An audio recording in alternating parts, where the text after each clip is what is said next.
The Galactic Combat Academy's pristine training hall hummed with the nervous energy of first-year cadets from across the known systems. Representatives from dozens of species stood in formation, their varied anatomies creating a rainbow of colors, shapes, and sizes under the sterile white lighting. At the far end of the hall, Instructor Zephyrian, a towering four-armed Kethemori with chitinous plates covering his muscular frame, surveyed his new recruits with undisguised disdain. "Welcome to Advanced Combat Theory," Zephyrian's voice boomed through his translator, each word dripping with condescension. "Most of you will fail. Those who don't will wish they had." David Chen adjusted his stance slightly, keeping his expression neutral as he glanced at his human companion.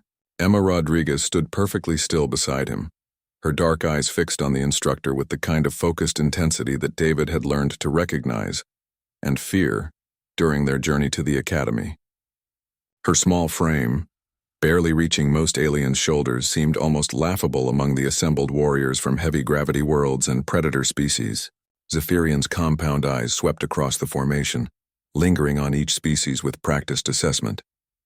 When his gaze reached the two humans, his mandibles clicked in what David's cultural briefing had described as amusement.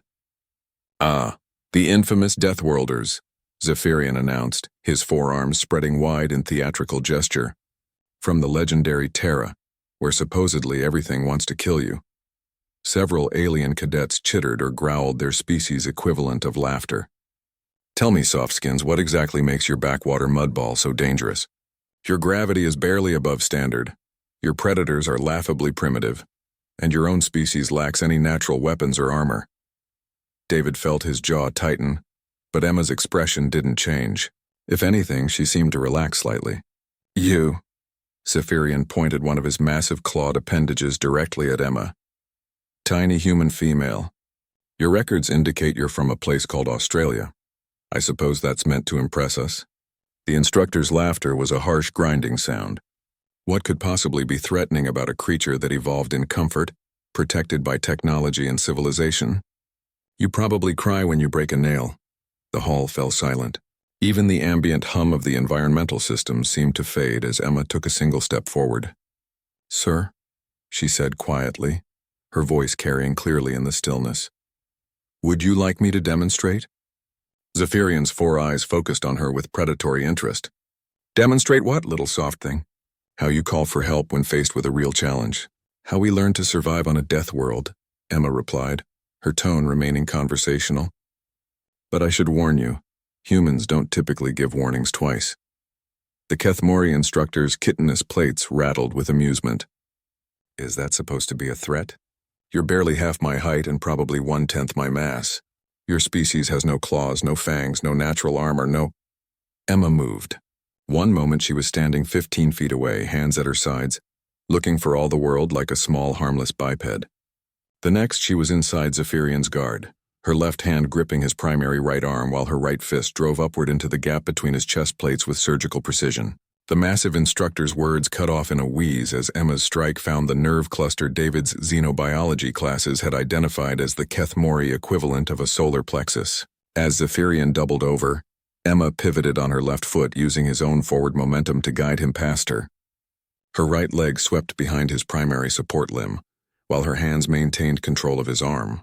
Zephyrian hit the training hall floor with a thunderous crash that echoed off the walls. The impact would have shattered bones in most species, but the Kethemori's natural armor absorbed most of the damage.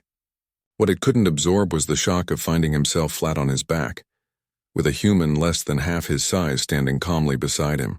The silence stretched for long seconds before Emma extended her hand toward the fallen instructor. "Sir," she said politely, "you were saying something about humans lacking natural weapons?" Zephyrian stared at her outstretched hand, his compound eyes processing what had just occurred. Slowly, he grasped her hand and allowed her to help him to his feet, a gesture that would have been impossible if she possessed only the strength her small frame suggested. "Your strike," he said finally, his translator struggling with his rapid breathing. "It was perfectly placed. You targeted my neural complex without hesitation." "We study our environments, sir," Emma replied matter-of-factly. "On Earth, everything that wants to kill you is bigger, stronger, faster, or more poisonous than humans. We learn to be more precise." David watched as understanding dawned in Zephyrian's eyes.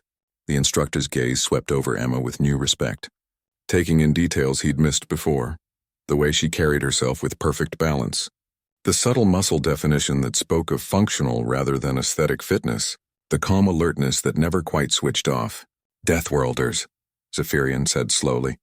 I begin to understand. Your world didn't make you stronger or faster than others. It made you smarter, more adaptable, more, he searched for the word, efficient.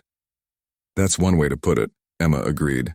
We learned that in a fight between a human and something that wants to eat us, the human only wins if the fight ends quickly and decisively. Everything else on our planet has backup plans: regeneration, poison, pack tactics, camouflage. Humans just have intelligence and stubbornness. And each other, David added quietly. Speaking for the first time since entering the hall, Zephyrian looked between the two humans, noting the easy familiarity in their posture, the way they positioned themselves to cover each other's blind spots without conscious thought. Indeed, the instructor said, his tone completely transformed from minutes before. Class, observe. This is why humans are considered apex predators despite their apparent physical limitations. They don't fight fair.